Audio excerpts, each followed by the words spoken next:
नमस्कार दोस्तों।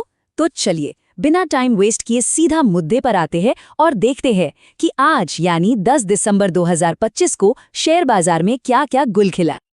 आज का अपना गेम प्लान क्या है? सबसे पहले देखेंगे बाजार का हाल, फिर सेक्टर्स का स्कोर कार्ड, उसके बाद बाजार का मूड मीटर भी चेक करेंगे, फिर बात होगी कल की रणनीति की, फोकस में कौन से 5 स्टॉक्स हैं और आखिर में स्मार्ट इन्वेस्टर की बात। तो चलिए फटाफट शुरू करते हैं। तो सबसे पहले बात करते हैं आज बाजार के हाल की।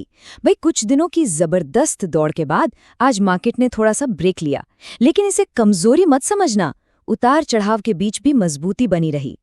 मतलब समझ रहे हैं, मार्केट थक कर गिरा नहीं है, बस सुस्ता रहा है।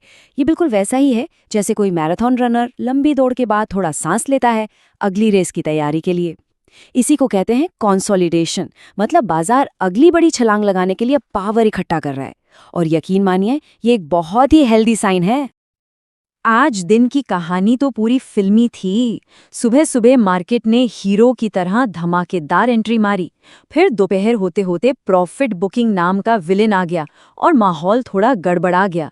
निफ्टी 26,300 के पास और सेंसेक्स 85,900 के ऊपर टिके तो रहे, लेकिन क्लाइमैक्स तो आखिरी घंटे में आया जब बैंकिंग के बड़े बड़े सूरमाओं ने आकर पूरी बाजी पलट दी और मार्केट को संभाल लिया।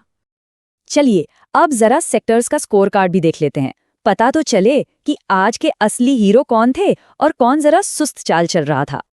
तो स्कोर कार्ड एकदम क्रिस्टल क्लियर है।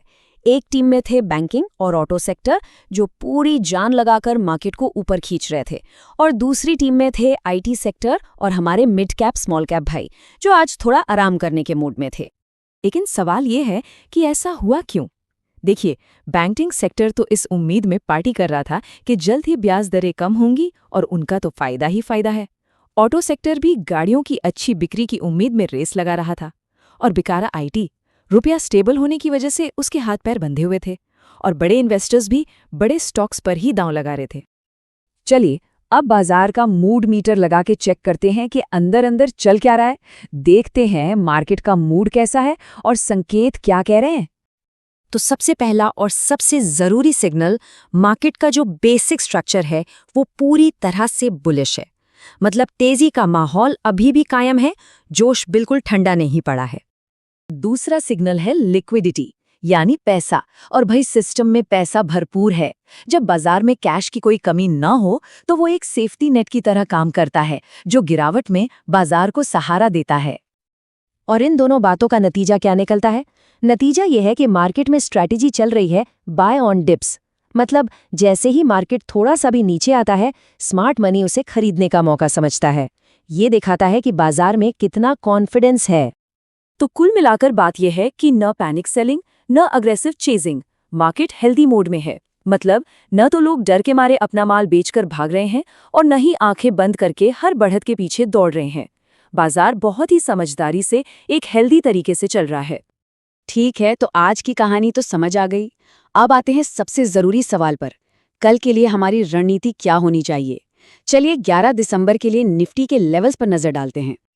तो ये रहा आपका एक्शन प्लान, ध्यान से सुनिए। नीचे की तरफ 26,150 से 26,100 का जोन एक मजबूत सपोर्ट है, और ऊपर की तरफ 26,350 से 26,400 का लेवल एक दीवार की तरह है। अगर ये दीवार टूटी तो समझो नया रॉकेट लॉन्च हो जाएगा। करना क्या है? मजबूत स्टॉक्स को गिरावट में खरीदना है। और हाँ, एक प्रो टिप, अगर कल मार्केट बहुत बड़े गैप अप के साथ खुले तो फोमो में आकर उसके पीछे मत भागना, शांति से बैठो, मौका मिलेगा। अब जरा उन 5 स्टॉक्स की बात कर ली जाए जो हमारे रडार पर हैं। देखते हैं किन शेयरों पर नजर रखनी चाहिए। अरे हाँ, एक मिनट, आगे बढ़ने से पहले एक बहुत जरूरी डिस्क्लेमर। ये कोई खरीदने या बेचने की सलाह नहीं है, ये सिर्फ हमारी एनालिसिस के आधार पर कुछ स्टॉक्स हैं जिन पर नजर रखी जा सकती है। कोई भी फैसला लेने से पहले अपनी रिसर्च और अपने फाइनेंशियल एडवाइजर से सलाह जरूर लें। तो हमारी लिस्ट में है बैंकिंग के 2 बाहुबली, एचडीएफसी बैंक और आईसीआईसीआई बैंक। दोनों ही रेट कट की उम्मीद पर दौड़ सकते हैं। फिर है ऑटो सेक्टर से मारुति सुजुकी, जो डिमांड बढ़ने का फायदा उठा सकती है। इंफ्रा और सरकारी खर्च का सीधा फायदा उठाने वाला स्टॉक है लार्सन एंड टुब्रो। और आखिर में आईटी का भरोसेमंद खिलाड़ी इन्फोसिस, जो कंसोलिडेशन के बाद एक अच्छा बाउंस दे सकता है। और अब आखिर में सबसे जरूरी बात, इस पूरे विश्लेषण का निचोड़, एक स्मार्ट इन्वेस्टर को क्या करना चाहिए, वो जरूरी बातें। इन 4 गोल्डन रूल्स को हमेशा याद रखिए। पहला, मार्केट बुलिश है लेकिन कंट्रोल्ड है, तो ज्यादा एक्साइटेड नहीं होना है। दूसरा, ओवर ट्रेडिंग से बचिए, हर 5 मिनट में खरीदने बेचने की जरूरत नहीं है। तीसरा, स्टॉप लॉस के बिना कोई ट्रेड नहीं, ये आपका सेफ्टी हेलमेट है, इसे पहनना जरूरी है।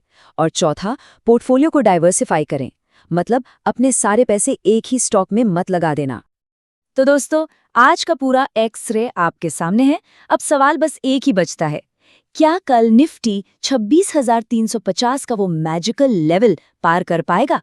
इस सवाल के साथ आपको छोड़कर जाते हैं। मिलते हैं कल एक नए विषय